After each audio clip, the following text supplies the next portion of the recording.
Hello friends. C plus plus language सीखने की series में आज ये हमारा लेक्चर 1 का पार्ट 2 है, जिसमें हम introduction to C plus plus पढ़ रहे थे।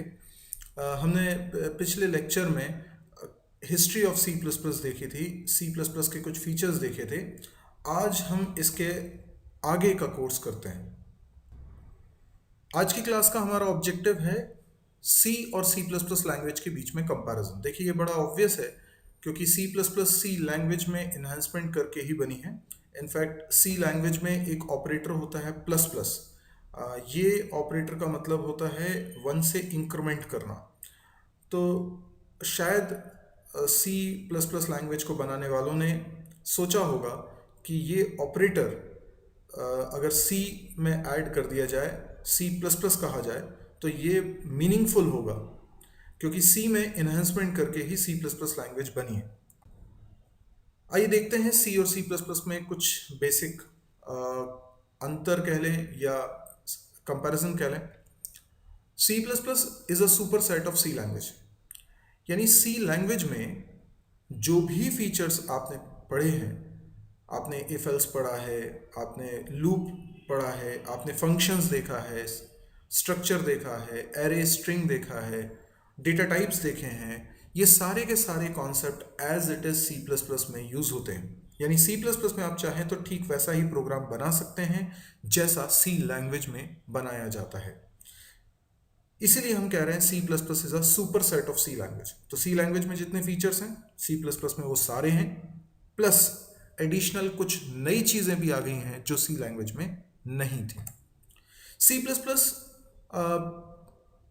के अंदर हम ऐसा प्रोग्राम बना सकते हैं जो सी लैंग्वेज में यूज होने वाले प्रीडिफाइंड फंक्शंस को यूज करे।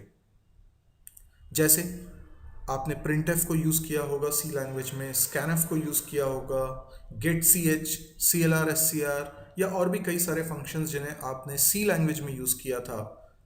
उन सब फंक्शंस की कोडिंग लाइब्रेरी फाइल्स में होती है।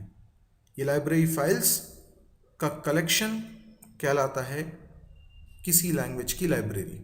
तो सी लैंग्वेज की लाइब्रेरी का मतलब हुआ सी लैंग्वेज में प्री डिफाइंड फंक्शंस का कलेक्शन। ये सारे के सारे प्री डिफाइंड फंक्शंस आप सी प्लस प्लस में भी यूज कर सकते हैं। तो सी प्लस प्लस की लाइब्रेरी का अर्थ हुआ सी की library plus C plus plus की नई लाइब्रेरी, यानी नए set of functions. C follow करती है top down approach of programming. अब इसमें कई लोगों को बड़ा मिसकंसेप्ट रहता है। मैंने अक्सर स्टूडेंट्स को देखा है, उनको लगता है प्रोग्राम ऊपर से नीचे रन होगा तो उसको टॉप डाउन बोलते होंगे, या ऊपर से नीचे कंपाइल होता है इसलिए उसे टॉप डाउन अप्रोच बोलते होंगे। असल में इसका मतलब ऐसा नहीं है।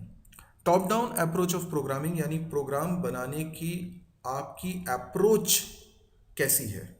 आप सबसे पहले टॉप लेवल का काम करते हैं, यानी आप सबसे शुरुआत में मेन फंक्शन बनाकर प्रोग्राम के फ्लो को डिसाइड कर लेते हैं और तय कर लेते हैं कि आप कब किस फंक्शन को करने वाले हैं कॉल। एग्जैक्टली उस फंक्शनैलिटी को डिफाइन आप बाद में करते हैं, यानी डिटेलिंग वाला काम आप बाद में करते हैं। इस तरह की अप्रोच को top down approach of programming कहा जाता है। सी प्लस प्लस इसके उलट bottom up approach of programming है, यानी सी प्लस प्लस में बड़े बड़े सॉफ्टवेयर्स बनाना ज़्यादा आसान होता है और बॉटम अप अप्रोच इसके लिए एक आइडियल तरीका है। बॉटम अप अप्रोच का मतलब है आप पहले डिटेलिंग वाले सारे काम कर लेते हैं, सारी फंक्शनैलिटीज़ डिफाइन कर लेते हैं, लास्ट में इन सभी फंक्शनैलिटीज़ की असेंबलिंग करके आप प्रोग्राम के फ्लो का डिसीजन लेते हैं, यानी मेन फंक्शन आप सबसे आखिरी में बनाते हैं। सी अडॉप्ट करती है प्रोसीजर ओरिएंटेड प्रोग्रामिंग। कोई भी प्रोसीजर ओरिएंटेड प्रोग्रामिंग या ऑब्जेक्ट ओरिएंटेड प्रोग्रामिंग, इसका अर्थ क्या है? तो ये एक तरह की गाइडलाइंस हैं कि प्रोग्रामर को प्रोग्राम कैसे बनाना चाहिए। प्रोसीजर ओरिएंटेड गाइडलाइंस अलग हैं, ऑब्जेक्ट ओरिएंटेड गाइडलाइंस अलग हैं। सी केवल प्रोसीजर ओरिएंटेड गाइडलाइन को फॉलो कर सकती है, C plus plus procedure oriented को भी फॉलो कर सकती है, ऑब्जेक्ट ओरिएंटेड को भी फॉलो कर सकती है।